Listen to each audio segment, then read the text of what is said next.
coffee mug trembled in my hand as I placed it on table 7, avoiding eye contact with the impatient businessman checking his watch for the 3rd time. My stomach growled, a painful reminder that I hadn't eaten since yesterday's dinner shift. 6 more hours to go, and the small container of leftover pasta in the break room fridge was the only thing keeping me going. Ella, table 12 needs water, and 9's been waiting on their check for 10 minutes. Margot's voice cut through the clatter of the busy lunch rush at Bellini's, the Italian restaurant where I'd been waitressing for the past 8 months.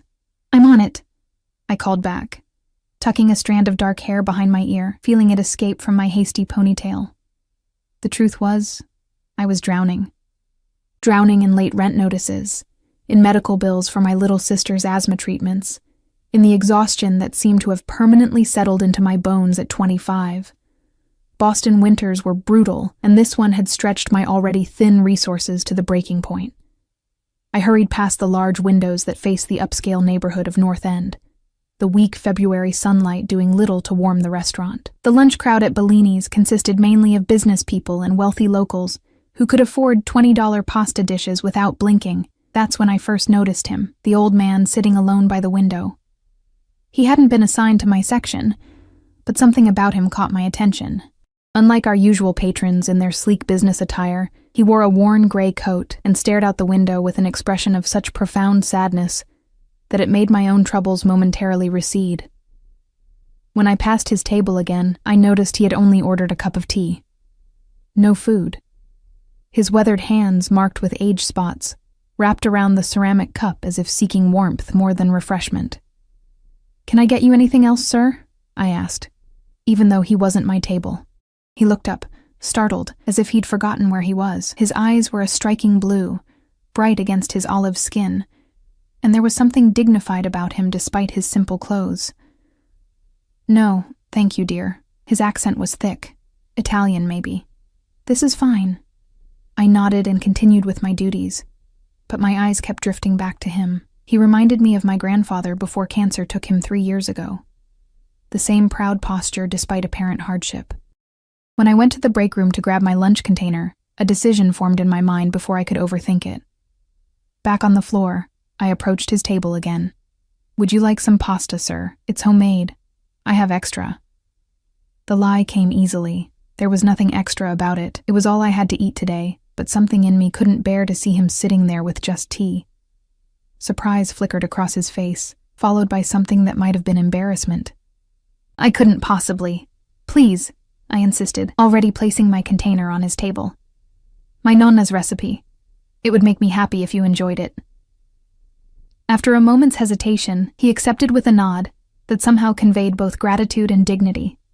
I quickly brought him utensils before rushing off to my other tables, ignoring the hollow feeling in my stomach. As the lunch rush began to wane, I noticed the old man preparing to leave. He moved slowly, with a slight limp, but refused help from another server who offered assistance.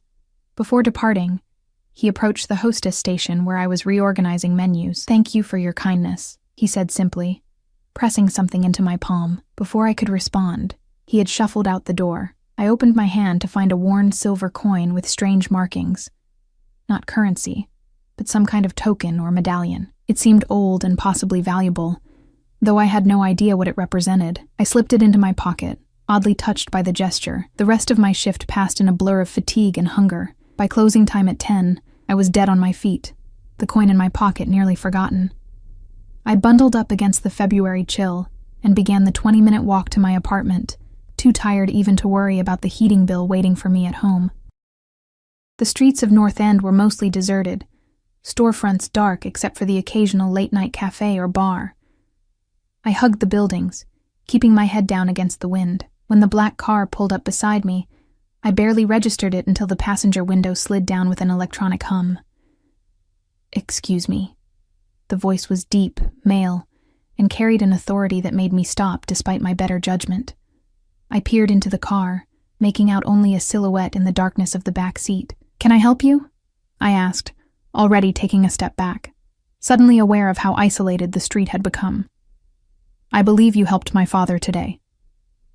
The statement was so unexpected that I stood frozen, confusion momentarily overriding caution. The rear door opened, and a man stepped out onto the sidewalk. The first thing I noticed was his height. He towered over my 5'4" frame.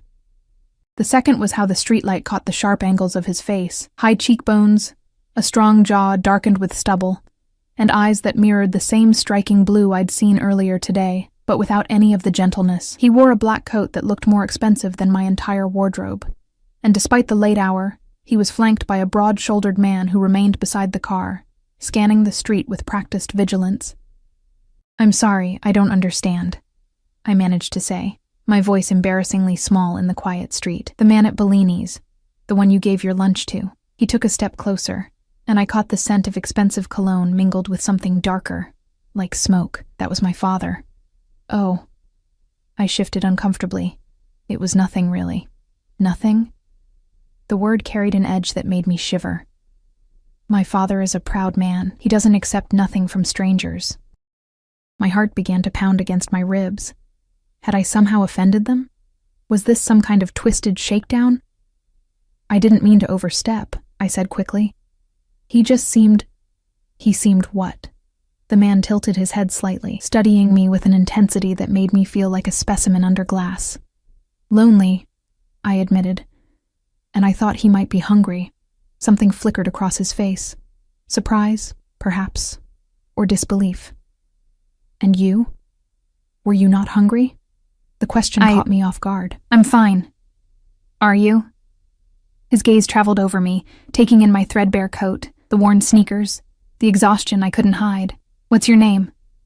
"Ella," I answered automatically, then immediately regretted giving away even that small piece of information. "Ella," he repeated, as if testing how it felt on his tongue. "I'm Luca Ricci." He extended his hand, and I found myself taking it despite my misgivings. His grip was warm and firm, engulfing my smaller hand completely. A current of something electric passed between us, making my breath catch. "My father wanted me to thank you properly," Luca continued, releasing my hand after a beat too long. "He said you refused payment." I remembered the coin. "He gave me something, a token or medallion." Luca's expression changed, a flash of something unreadable crossing his features.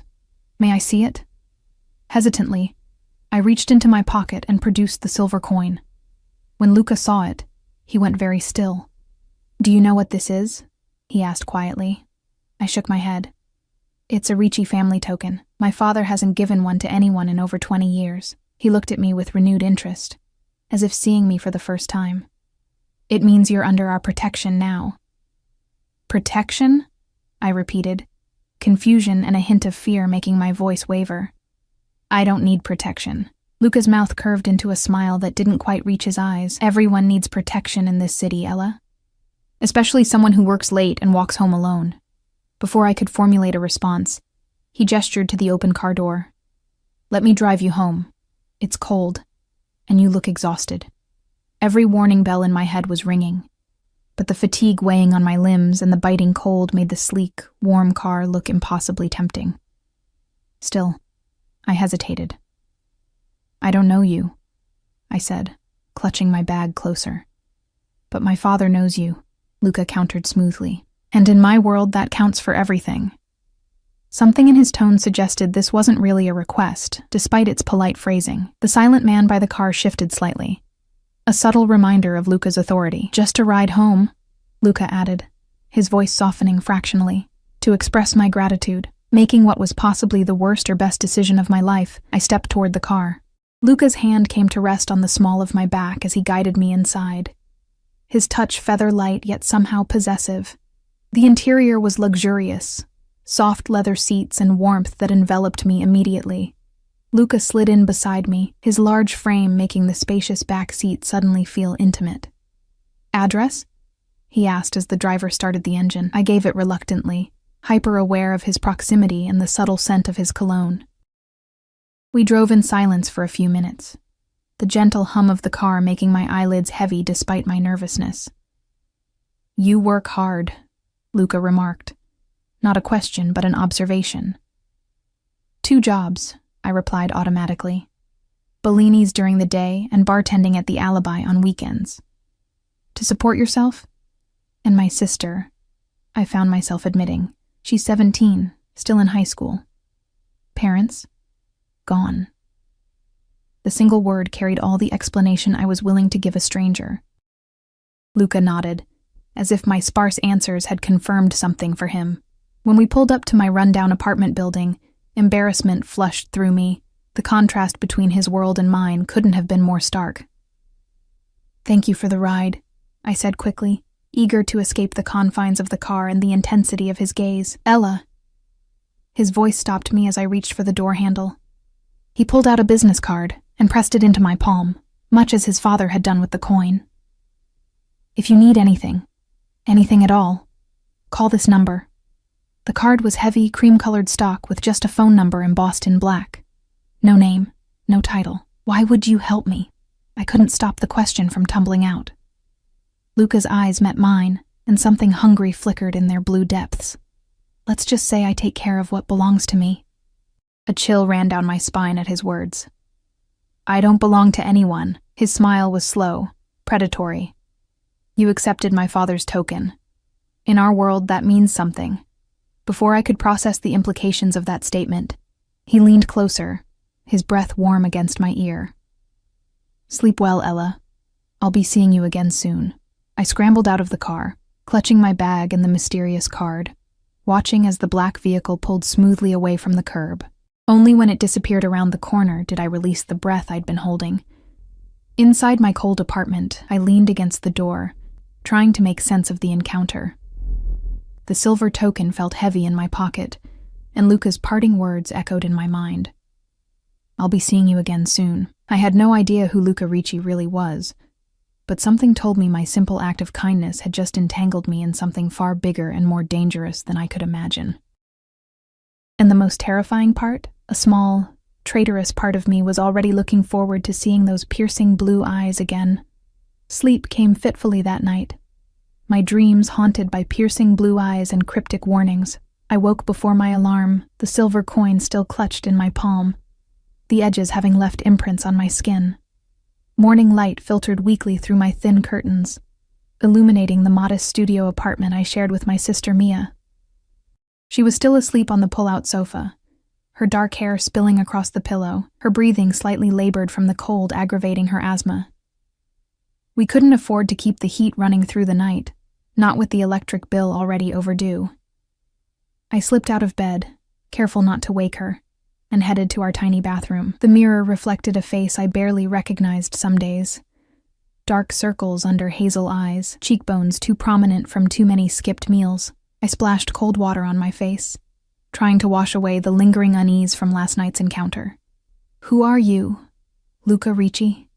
I whispered to my reflection, remembering his words, his proximity in the car, the way his eyes had claimed me before he even touched me.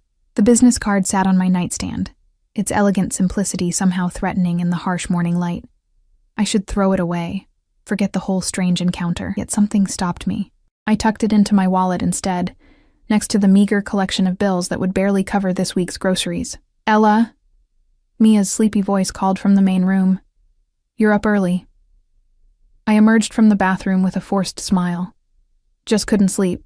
How are you feeling?" "Fine," she said, the slight wheeze in her breath betraying her.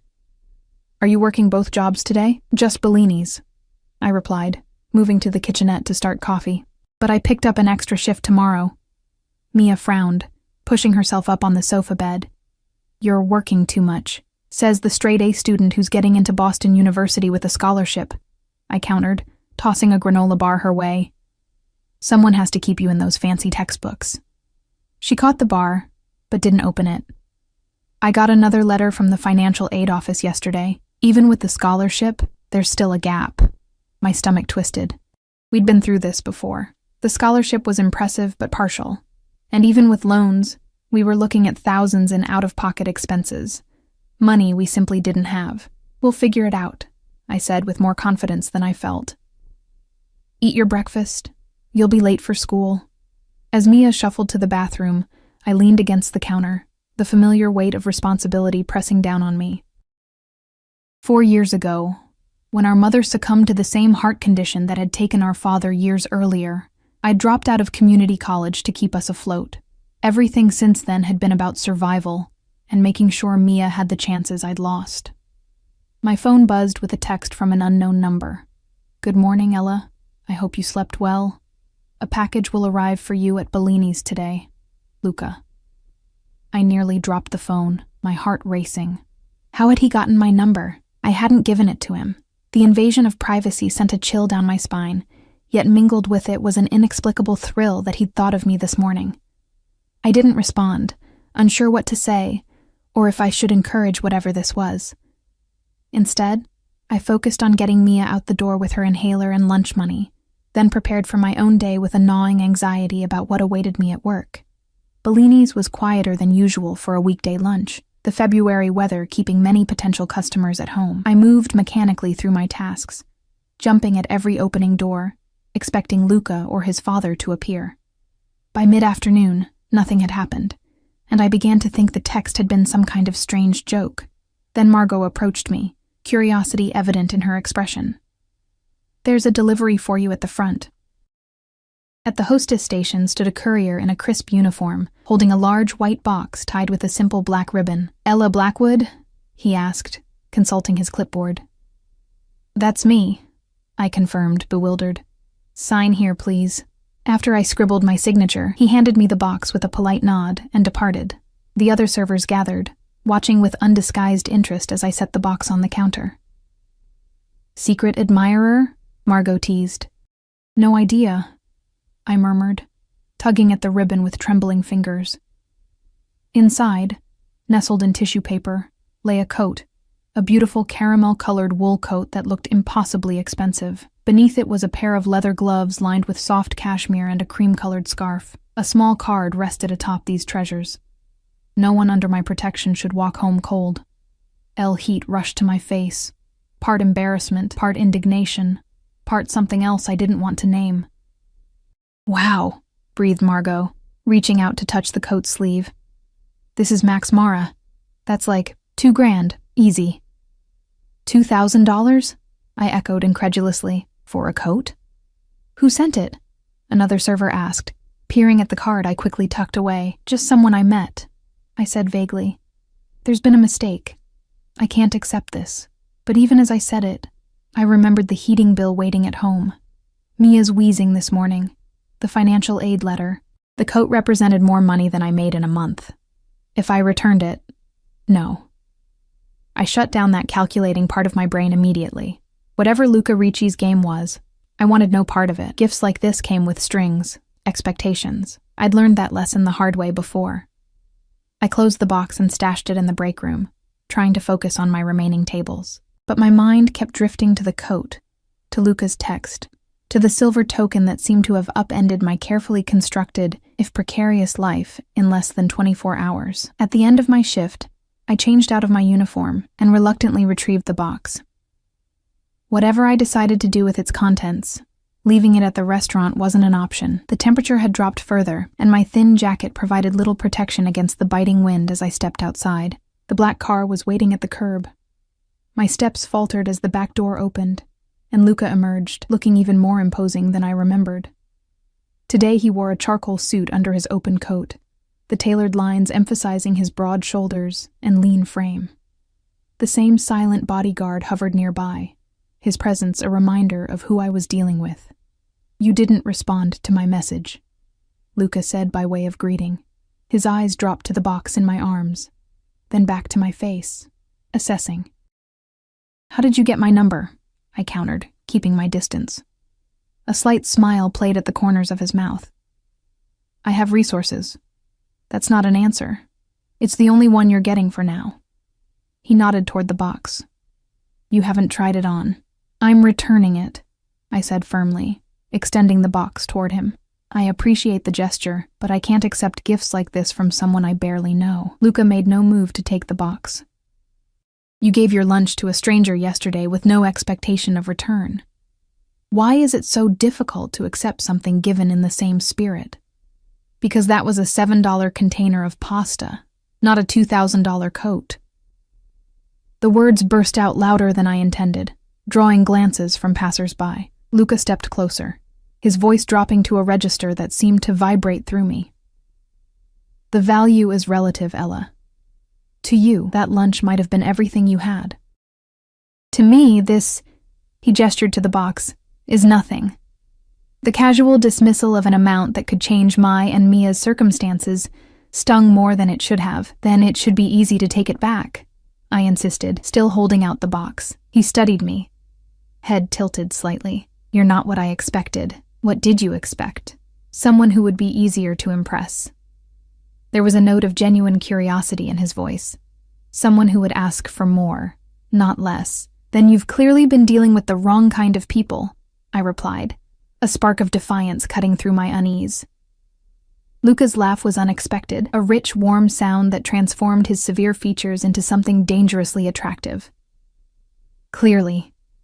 He sobered, his expression turning serious. The coat stays with you. Consider it repayment for my father's debt. Your father doesn't owe me anything. In our world, a debt of honor is sacred. He stepped forward, gently pushing the box back toward me. You showed kindness to Arichi. We repay our debts, Ella. Always. Something in his tone suggested refusing again would be futile.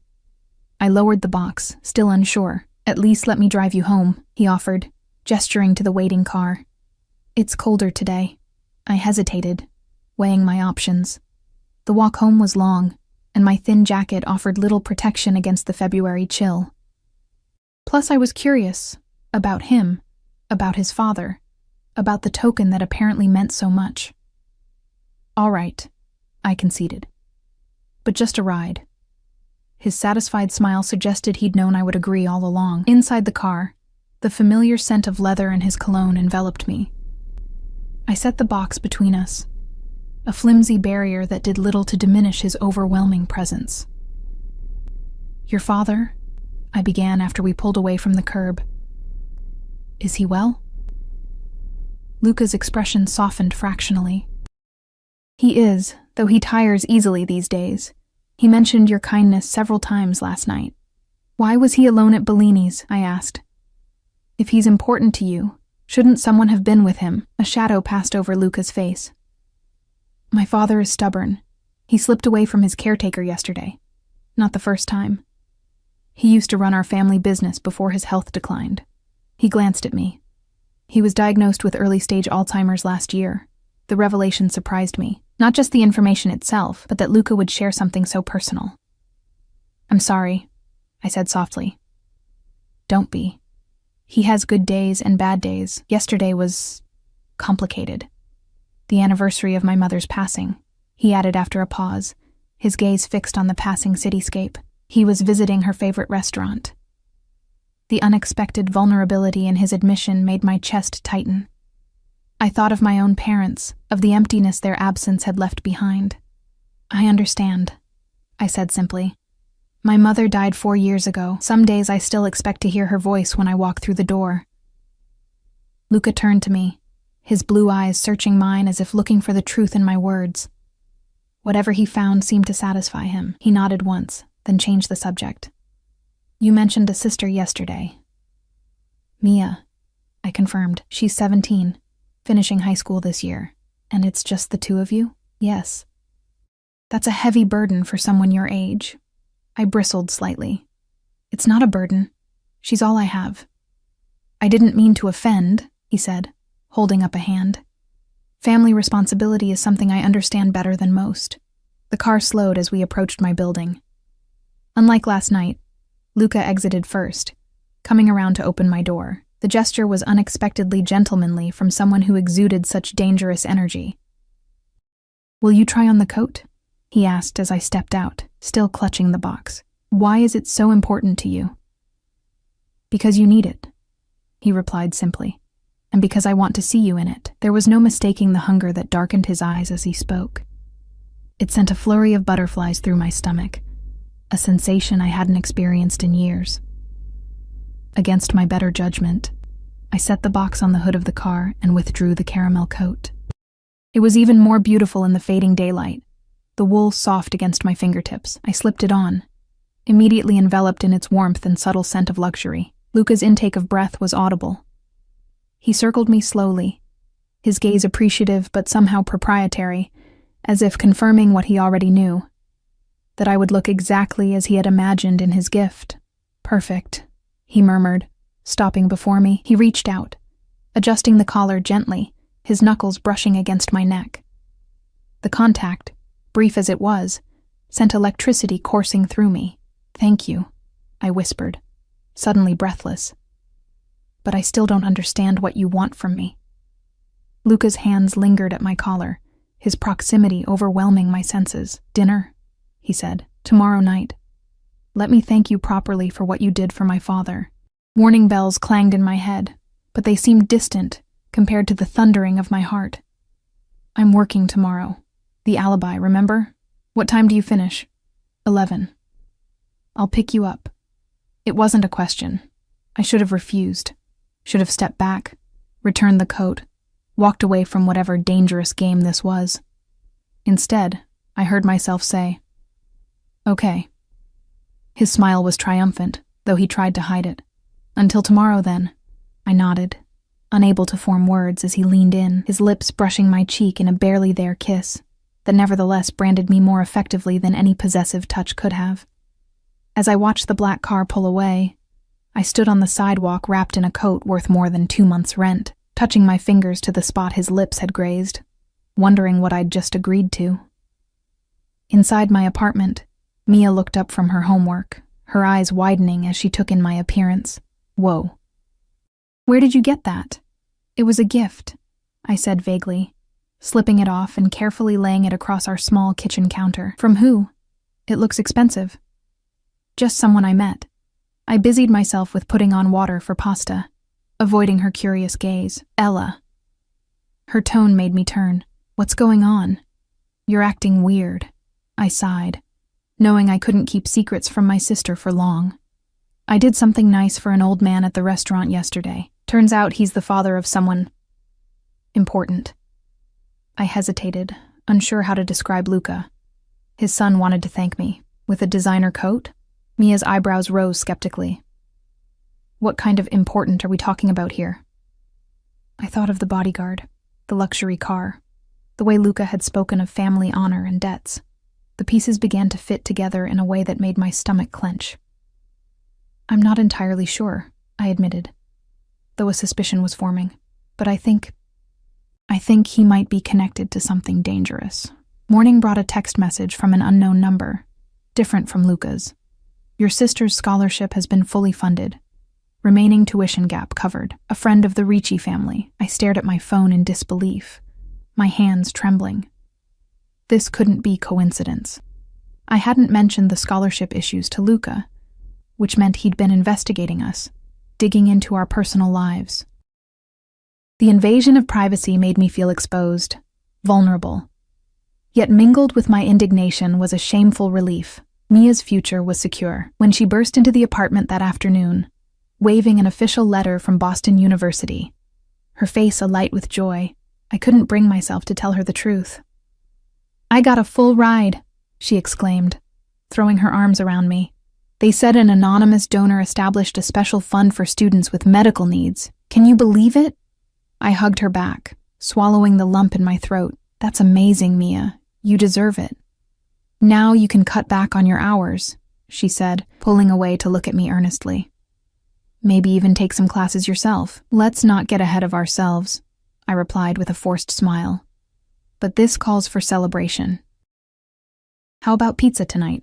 As Mia chattered excitedly about dorm options and course selections, my mind raced.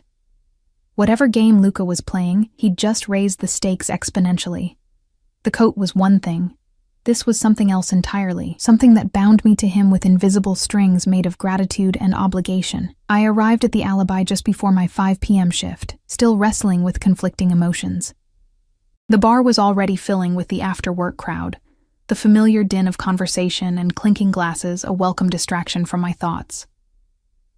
"You look like you could use a drink yourself," observed Ray, the grizzled bartender who'd taken me under his wing when I started 6 months ago. "Everything okay?" "Just tired," I lied, tying on my apron. "Busy week." He gave me a skeptical look but didn't push. That was what I liked about Ray. He knew when to back off. The evening passed in a blur of drink orders, flirtatious customers, and the methodical rhythm of mixology that usually calmed my nerves. Tonight, however, I found myself glancing at the door every few minutes, anticipating Luca's arrival with a mixture of dread and shameful excitement. At 10:30, as the crowd thinned slightly, the atmosphere in the bar shifted. It was subtle, a momentary hush, a collective tension that rippled through the room. I looked up from the gin and tonic I was preparing to see Luca entering, flanked by two men who were clearly security despite their expensive suits. Unlike the businessmen who frequented the alibi, Luca didn't try to blend in. He commanded attention without seeking it, his presence magnetic. He wore dark jeans and a black button-down shirt under a tailored gray blazer, more casual than I'd seen him before, but no less intimidating. His eyes found me immediately, as if he'd mapped my exact location before entering. A slight smile curved his lips as he made his way to the bar, ignoring the curious glances from other patrons. "Whiskey, neat," he told Ray, though his gaze remained on me. "And whatever she recommends." Ray glanced between us, his eyebrows raised. "Friend of yours, Ella? We're acquainted," I managed, continuing to prepare my customer's drink with hands that were suddenly unsteady. "I'll have what he's having," I told Ray, needing the liquid courage. Luca took a seat at the bar, his security detail positioning themselves discreetly nearby. "You look beautiful tonight," he said, his voice low enough that only I could hear. I was wearing nothing special, just black jeans and a deep green blouse that brought out the flecks of green in my hazel eyes, yet the way he looked at me made me feel like I was draped in silk and diamonds. "I need to talk to you," I said quietly, sliding the gin and tonic to my waiting customer before returning to him. "About my sister's scholarship." His expression revealed nothing. "We'll discuss it over dinner." "Was it you?" I pressed, leaning closer across the bar. "Did you arrange that?" "As I said, we'll discuss it later." His tone was gentle but firm. "When do you finish?" 30 minutes. He nodded, sipping his whiskey. "I'll wait." True to his word, Luca remained at the bar as I completed my shift, nursing his single drink, occasionally checking his phone, but mostly watching me work with an intensity that made my skin tingle. Ray shot me questioning looks, but I avoided his gaze, focusing on closing out my register and handing over to the night bartender. In the back room, I changed out of my work shirt, pulled on the caramel coat that I'd brought despite my misgivings, and stared at my reflection in the small, spotted mirror. What was I doing? Going to dinner with a man who was almost certainly involved in organized crime, who had meddled in my personal affairs without permission, who looked at me like I was already his. Yet I couldn't deny the magnetic pull he exerted on me. Beyond his obvious physical appeal, there was something about Luca Ricci that called to the most primitive part of me, the part that recognized power and was drawn to its shelter after years of struggling alone. When I emerged, Luca was waiting by the door, his eyes appreciative as they took in my appearance in the coat he'd given me. "Ready?" he asked, offering his arm. I nodded, suddenly nervous. "Where are we going?" "Somewhere quiet, where we can talk properly." He guided me outside to the waiting car, his hand at the small of my back, possessive yet gentle. The restaurant was in the South End, a discreet establishment with no name on the door, just a small brass plaque with the number 23. Inside, the lighting was dim, the decor understated but elegant. The maitre d' greeted Luca by name, leading us immediately to a secluded corner booth without checking any reservation. "Mr. Ricci, your usual table," he murmured, pulling out my chair. "Antonio will be your server tonight." After we were seated and left with menus, I looked around, noting that despite the late hour, several tables were occupied by serious-looking men in expensive suits. No one spoke loudly. Conversations were conducted in hushed tones, creating an atmosphere of exclusivity and secrets. "This place isn't in any guidebook," I observed. Luca's lips quirked. "It caters to a selective clientele." "People like you," I said, emboldened by the whiskey I'd consumed earlier. "People who can make scholarship money appear out of nowhere." He set down his menu, his blue eyes steady on mine. "Is that accusation or gratitude I hear in your voice?" "Both," I admitted. "What you did for Mia, it's life-changing. But you had no right to investigate our personal struggles without my knowledge. When you accepted my father's token, you became my responsibility," Luca replied, as if this explained everything. "That extends to your sister. I didn't ask for your protection or your charity." Yet you needed both. His gaze softened fractionally. You've been carrying your burden alone for too long, Ella. There's no shame in accepting help when it's offered freely. Is it really free, though? I challenged. What do you expect in return? The waiter appeared before Luca could answer, pouring wine without being asked. Luca ordered for both of us in fluent Italian, a consultation I might have resented if I hadn't been so distracted by the elegant way the language flowed from his lips. When we were alone again, Luca leaned forward, his expression serious. I don't expect anything you're not willing to give. My interest in you is genuine, not transactional. Why me? The question had been burning inside me since our first meeting. You could have anyone. Because you gave your lunch to my father without knowing who he was, he answered simply. Because when I offered you an expensive coat, your first instinct was to return it rather than ask for more, because you've sacrificed everything for your sister without resentment or complaint. His voice dropped lower, and because from the moment I saw you, something in me recognized something in you. The raw honesty in his words stole my breath. I don't understand. Neither do I, entirely. He reached across the table, his fingers brushing mine, but I'd like to explore it, if you're willing. The contact sent warmth spiraling through me. Before I could respond, a shadow fell across our table. I looked up to see an elegantly dressed man in his 50s, his silver hair swept back from a face that might once have been handsome, before hard living carved deep lines into it. Luca, the man said, his voice carrying a hint of the same Italian accent I'd heard in his father's speech. What a pleasant surprise. Luca's expression cooled noticeably, though he rose and shook the man's hand. Victor, I wasn't aware you frequented this establishment. New development, Victor replied, his gaze shifting to me with undisguised interest. Won't you introduce me to your lovely companion? I felt Luca stiffen beside me, a barely perceptible change that nevertheless radiated tension. Ella, this is Victor Calabrese, an associate. Victor, Ella Blackwood. Enchanted, Victor said, taking my hand before I could offer it, pressing his lips to my knuckles in an old-fashioned gesture that made my skin crawl. Luca has been keeping you a well-guarded secret. We only recently met, I replied, gently extracting my hand. Is that so? Victor's smile didn't reach his eyes.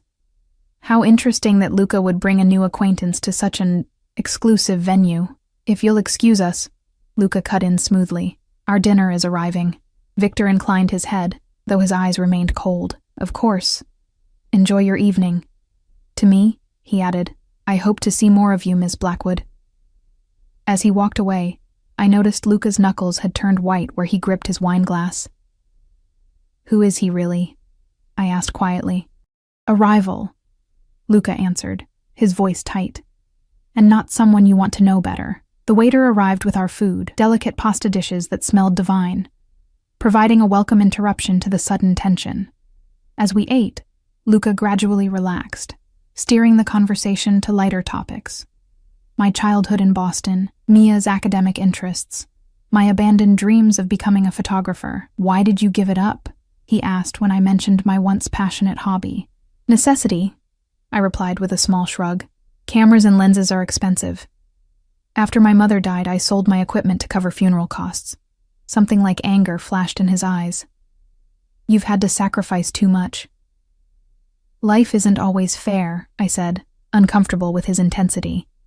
You adapt. Or you find someone who can restore the balance, he countered. The rest of the dinner passed pleasantly, the food exquisite, the wine warming me from within. Luca was an attentive listener, drawing out stories I hadn't shared with anyone in years. By the time dessert arrived, a delicate tiramisu we shared between us, I found myself reluctant for the evening to end. In the car afterward, Luca sat closer than before, his thigh pressing against mine in the spacious back seat.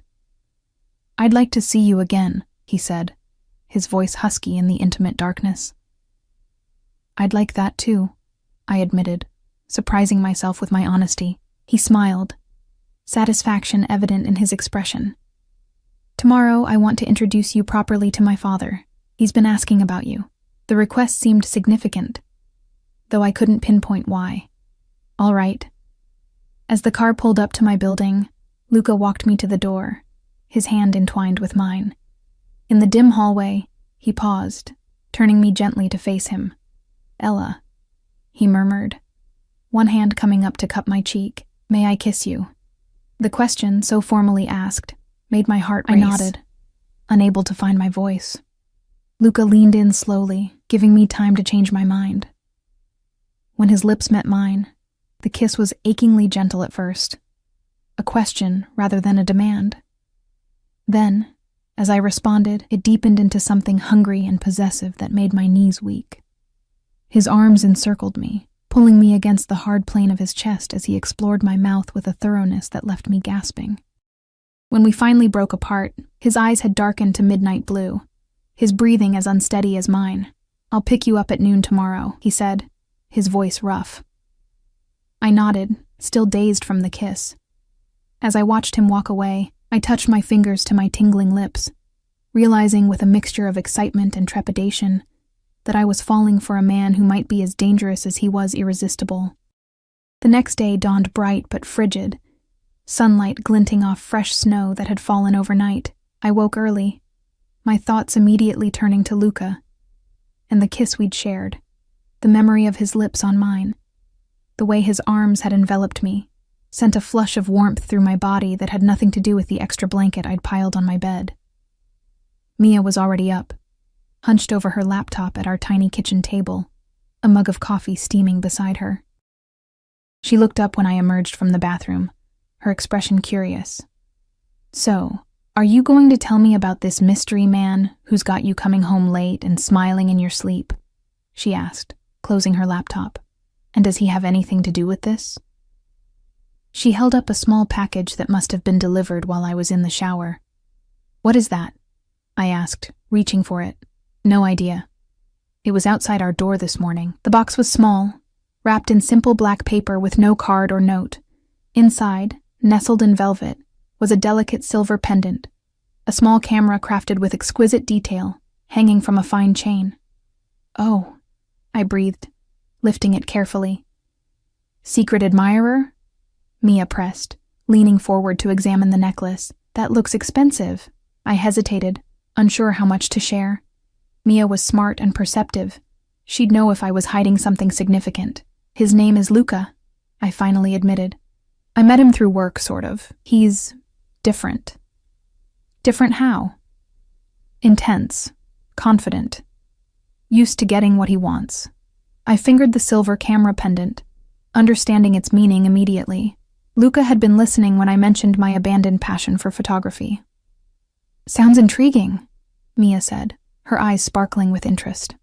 "When do I get to meet him?" "It's still very new," I hedged. "Actually, I'm meeting his father today." Mia's eyebrows shot up. "His father? That's moving fast." "It's complicated." I clasped the necklace around my throat, the pendant resting just below my collarbone. "Luca feels he owes me something because I was kind to his father." "And what does Luca do exactly?" Mia asked, her tone suddenly wary. I busied myself making coffee, avoiding her gaze. "He's in family business." "What kind of family business?" "I'm not entirely sure," I admitted, which was technically true. I had suspicions, but no confirmation of exactly what the Ricci family was involved in. "I'm still getting to know him." Mia studied me for a long moment. "Just be careful, okay? You're always taking care of everyone else. Make sure whoever this guy is, he's taking care of you too." Her concern touched me. "I promise I'll be careful." At noon, a text from Luca informed me he was waiting downstairs. I'd dressed carefully in dark jeans, a cream sweater, and the caramel coat, the silver camera pendant visible at my neckline. My hair, usually pulled back for work, fell loose around my shoulders. Luca stood beside his car, hands in the pockets of a charcoal overcoat, his breath forming clouds in the cold air. When he saw me, his expression softened into something that made my heart flutter.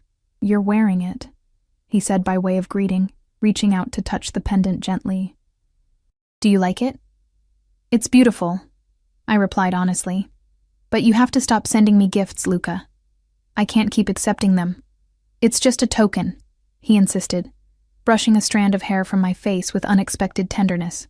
"A reminder of something you loved." His fingers lingered against my cheek. "Thank you for agreeing to meet my father properly." The drive took us to Beacon Hill, where historic brownstones lined streets that had been meticulously cleared of snow. We stopped before one of the most elegant buildings, where a doorman immediately hurried to open Luca's door. "Mr. Ricci," he greeted with deferential politeness. "Your father is expecting you." The interior of the brownstone was a study in old-world luxury, gleaming hardwood floors, antique furniture, and artwork that looked museum quality. A housekeeper directed us to a sunlit sitting room at the rear of the house, where the old man I'd met at Bellini's sat in a leather armchair, a book open on his lap. He looked up as we entered, his face lighting with recognition. "Ah, the angel with the pasta," he exclaimed, setting his book aside and attempting to rise. "Please don't get up," I said quickly, crossing the room to him. "Papa, this is Ella Blackwood," Luca said, following me. "Ella, my father, Antonio Ricci." "A pleasure to meet you properly, Mr. Ricci," I said, taking the hand he extended. "Antonio, please." His grip was surprisingly strong despite his apparent frailty. Sit. Tell me how my son is treating you." I perched on the sofa adjacent to his chair, Luca settling beside me, his thigh pressing warmly against mine. "He's been very kind," I replied diplomatically. Antonio's bright blue eyes, so like his son's, twinkled with amusement. "Kind? Bah, my son is many things, but kind is not the word most would use." He turned to Luca. "You didn't tell me she was so beautiful." "I didn't have to," Luca replied with a small smile. "You saw for yourself." A young woman entered with a tray of coffee and pastries, setting it on the table between us before departing silently. Antonio insisted on serving me himself, his hands steady as he poured rich, dark coffee into delicate cups. "My Luca tells me you have no family except a sister," Antonio said, handing me a cup. "That's right," I confirmed. "Our parents passed away several years ago." He nodded solemnly. "Family is everything. Without family, a person has no roots, no foundation." His gaze grew distant. "I lost my Maria, Luca's mother, 12 years ago. Not a day passes that I don't miss her."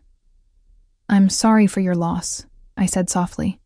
"She would have liked you," Antonio continued, focusing on me again. "She always said Luca needed someone with fire in her soul. Too many women see only what he can give them, not who he is." I felt Luca tense slightly beside me. "Papa," he warned quietly. Antonio waved a dismissive hand. "You are too protective, figlio mio. Ella is not a child to be shielded from truths. To me," he added, "my son carries heavy responsibilities. He needs a partner who understands the weight he bears, not just someone to warm his bed." "Papa, enough," Luca said more firmly. I touched his arm gently. "It's okay." To Antonio I said, "I appreciate your candor, but Luca and I are still getting to know each other. It's too early to talk about partnerships." Antonio studied me for a long moment, then nodded, apparently satisfied. "Wise girl. But remember what I said about the token I gave you. In our family, such things are not given lightly." The rest of the visit passed pleasantly, with Antonio sharing stories of Luca's childhood, much to his son's evident discomfort, and asking thoughtful questions about my own life and Mia's studies. Throughout, I noticed the respectful way the household staff treated the elder Ricci, despite his occasional confusion when names or dates escaped him. As we were preparing to leave, Antonio took my hands in his. "You must come for Sunday dinner," he insisted. "The whole family will be here. I want them to meet the girl who has caught my son's attention." The invitation felt significant, judging by the way Luca's expression tightened. "That's very kind, but we would be honored," Luca interrupted smoothly. "If Ella is free, of course." Put on the spot, I nodded. "Thank you. I'd love to come." Antonio beamed, patting my cheek affectionately. Good. And bring your sister. Any family of yours is welcome in my home." In the car afterward, I turned to Luca. "Is Sunday dinner important?" He kept his eyes on the road, his profile sharp against the winter sunlight. "My father doesn't invite outsiders to family dinner often. It's a statement." "What kind of statement?" He glanced at me briefly. "That you're important to me." The simple declaration sent warmth coursing through me. "And am I? Important to you?" Luca pulled the car over suddenly, shifting to face me fully. "Ella," he said, his voice low and intense. "From the moment I saw you, something inside me changed. I've never felt this way about anyone before." He reached out, cupping my face in his large hand. "I know this is happening quickly, but I'm not a man who hesitates when he finds something precious." His words should have frightened me, but instead, they stirred something deep and primal. "I feel it too," I admitted, leaning into his touch. "But there's still so much I don't know about you, about your family. What do you want to know?" The direct question caught me off guard. I'd expected evasion, not openness. "Your business," I said carefully. "The way people react to your name. The security that follows you everywhere." I took a breath. "Are you involved in something illegal, Luca?" His expression remained neutral, but his eyes darkened. "Would it matter if I was?" "I think it might," I replied honestly, "depending on what it is." Luca was silent for a long moment, his thumb tracing gentle circles on my cheek. "My family has interests in many businesses, restaurants, shipping, real estate. Some of these operations exist in gray areas of the law." His gaze never wavered from mine. "I won't insult your intelligence by pretending we're nothing more than legitimate businessmen, but neither are we the monsters that movies would have you believe." "You're admitting you're connected to the Mafia," I said, needing to hear it plainly. "I'm admitting that my family operates according to its own code, and that code sometimes conflicts with conventional law." His hand dropped from my face. "If that changes how you see me, I understand." I should have been terrified, should have asked him to take me home immediately, cut all ties, and pretend we'd never met. Instead, I found myself studying the complex man before me, the same man who'd arranged me as scholarship, who'd remembered my lost passion for photography, who looked at me like I was the answer to a question he'd been asking his whole life. "I don't know what this makes me," I said slowly, "but it doesn't change how I feel when I'm with you." Relief flickered across his features. "I promise you, Ella, you will always be safe with me. No harm will ever come to you or your sister while you're under my protection." "I'm not used to being protected," I admitted. "I've been the protector for so long." "Then let someone else carry that burden for a while." He leaned forward, his lips brushing mine gently. "Let me."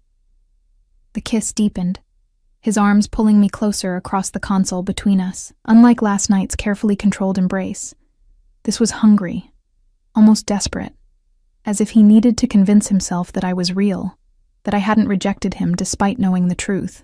When we finally broke apart, both breathless, he rested his forehead against mine. "Come home with me," he murmured. "Let me show you who I really am." The invitation hung between us, weighted with meaning. I knew what I was agreeing to if I said yes, not just physically, but stepping further into his world, a world I still only dimly understood. "Yes," I whispered, making my choice.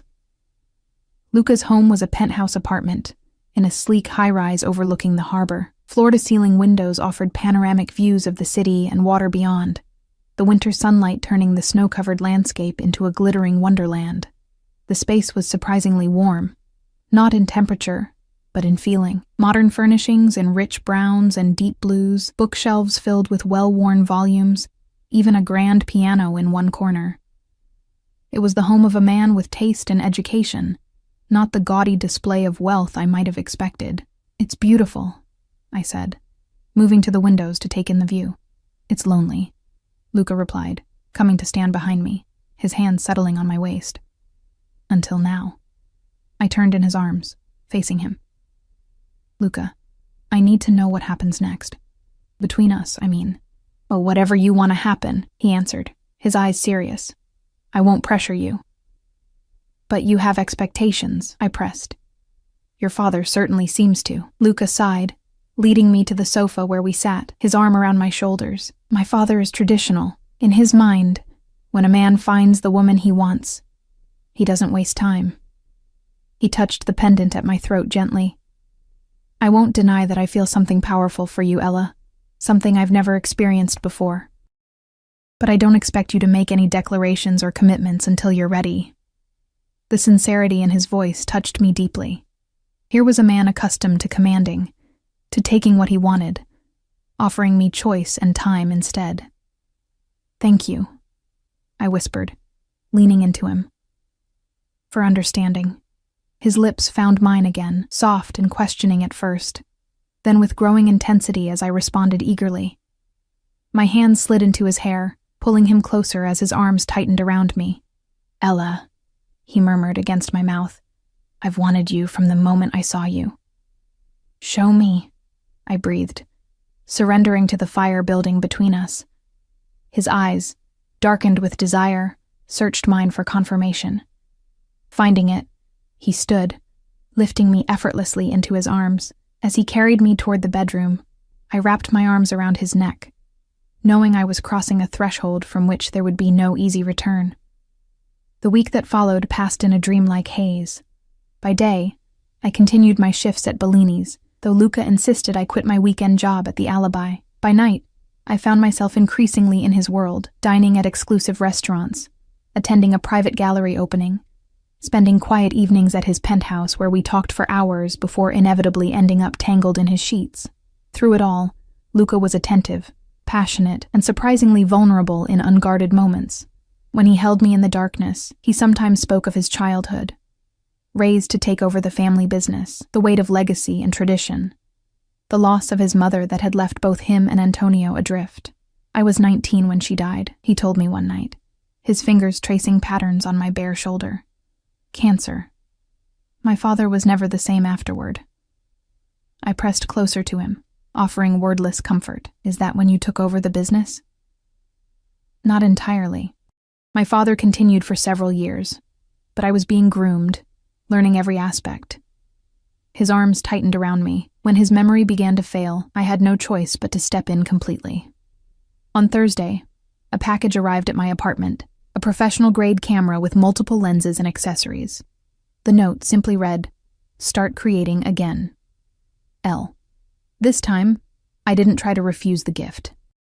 Instead, I spent hours that evening reacquainting myself with the familiar weight of a camera in my hands, the technical details returning like muscle memory. When Luca called later, I found myself thanking him without reservation. "You sound happy," he said, satisfaction evident in his voice. "I am," I admitted. I'd forgotten how much I loved photography. "Bring the camera on Sunday," he suggested. "My father's garden is particularly beautiful in winter." Sunday arrived with clear skies and biting cold. Mia, initially skeptical about attending dinner with a family we barely knew, had become intrigued after meeting Luca briefly when he picked me up on Friday. "He looks at you like you're the only woman in the world," she'd commented afterward. "It's kind of intense, but nice." Now, as we approached Antonio's brownstone, camera bag slung over my shoulder, I felt a flutter of nerves. "Remember," I told Mia, "his father sometimes gets confused. Just be patient with him." "I will," she promised, adjusting her scarf, a cashmere one that had appeared mysteriously on our doorstep the day after she'd met Luca. Antonio greeted us warmly, embracing me like a long-lost daughter, and immediately taking a shine to Mia, exclaiming over her academic achievements. The house was filled with delicious aromas, and the sound of voices from deeper inside. Come," Antonio urged, leading us through to a large dining room where about a dozen people were gathered. "Everyone, meet Ella and her sister Mia." All conversation ceased as we entered, every eye turning to assess us. I felt Luca move immediately to my side, his hand settling possessively at the small of my back. "This is my cousin Marco and his wife Teresa," Antonio began introductions, gesturing to a couple in their 40s.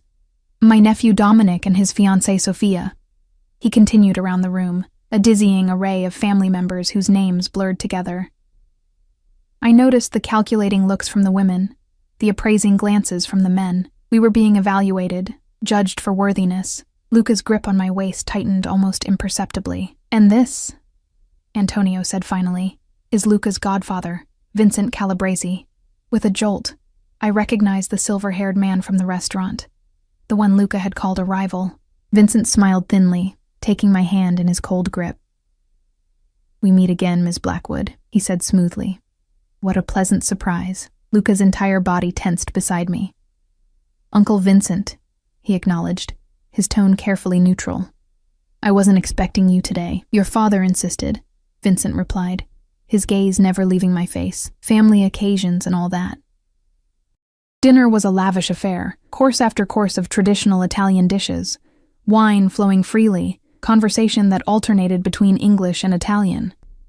I noticed that despite the apparent conviviality, there were undercurrents of tension, particularly between Luca and Vincent. Several times they exchanged words in rapid Italian that sounded less than friendly.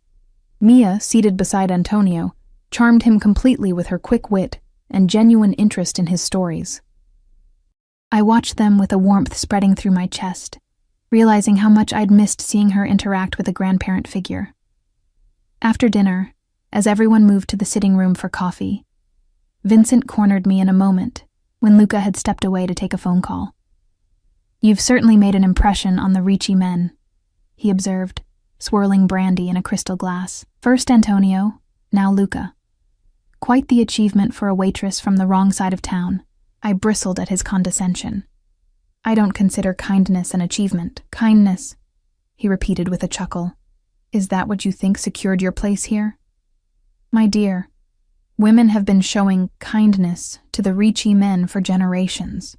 Few receive invitations to Sunday dinner. What are you implying? I asked coldly. Merely that Luca is known for his passionate attachments. They burn brightly but tend to extinguish just as quickly. His smile didn't reach his eyes. I would hate to see you or your charming sister disappointed when his attention inevitably wanders. Before I could respond, Luca materialized beside me, his expression thunderous. A word, uncle, he said in a tone that brooked no argument. To me, he added gently, Ella, my father was asking for you. I nodded, relieved to escape Vincent's unsettling presence. As I walked away, I glanced back to see the two men engaged in what appeared to be a heated discussion, their voices too low to overhear. Antonio beckoned me to the seat beside him, patting my hand affectionately.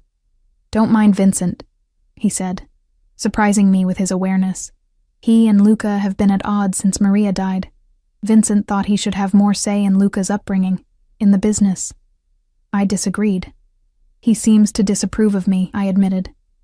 He disapproves of anything that makes Luca happy, Antonio replied with surprising sharpness. My son has carried too many burdens for too long. You bring light back to his eyes. He squeezed my hand. The token I gave you, it belonged to Maria. I've kept it all these years, waiting for the right person to pass it to. I touched the silver coin, which I now wore on a chain alongside the camera pendant. I'm honored. Honor? Antonio nodded approvingly. That is what the Ricci family values above all. Honor, loyalty, family. His blue eyes, so like Luca's, fixed on me intently. Remember that, cara mia, and you will always find your place with us. Later, as we prepared to leave, Luca pulled me aside in the hallway. I'm sorry about Vincent, he said, his jaw tight with residual anger. He overstepped. What did he say to you? I asked. Nothing worth repeating. He cupped my face in his hands. What matters is this, us. The rest is noise. His kiss was possessive, almost desperate, as if he needed to claim me in the face of whatever threat Vincent represented. When we broke apart, his eyes were dark with emotion. Stay with me tonight, he murmured against my lips. Mia can manage one night alone, he finished. Please, Ella, I need you. The raw vulnerability in his voice made my decision. After arranging for Luca's driver to take Mia home, I went with him to his penthouse, where he loved me with an intensity that left us both breathless and trembling. Afterward, as we lay entwined in the darkness, Luca traced the curve of my shoulder with gentle fingers. I love you, he said quietly, the words hanging in the stillness between us. My heart stuttered in my chest. It was too soon, too fast, and yet, I knew with sudden clarity that I felt the same. I love you too, I whispered back. Luca pulled me closer, pressing a kiss to my forehead. Then marry me. I froze, certain I'd misheard. What? He shifted, leaning up on one elbow to look down at me, his expression more serious than I'd ever seen it. Marry me, Ella. Be my wife. My partner in everything. Luca, we've known each other less than 2 weeks, I protested, though my pulse was racing. And in that time, I've become more certain of you than anything else in my life. His hand covered mine, bringing it to rest over his heart. I know who I am, what I am. I've never lied to you about that, but with you, I can be more than just the head of the Ricci family. I can be a man who loves, who dreams of a future with someone who sees him. Truly sees him. Tears pricked my eyes at the naked honesty in his voice. What about your world? Your business? The danger? You'll be protected always, you and Mia both. His grip tightened on my hand. I can't promise a normal life, Ella. But I can promise that you'll never want for anything. That you'll be cherished every day, that your sister will have every opportunity. His voice dropped lower, that our children will grow up knowing both strength and tenderness. The mention of children, our children, sent a shock of longing through me so intense it took my breath away. I could see it suddenly, a future with this complicated, dangerous, loving man. A family of our own. Yes, I whispered, the word escaping before doubt could silence it.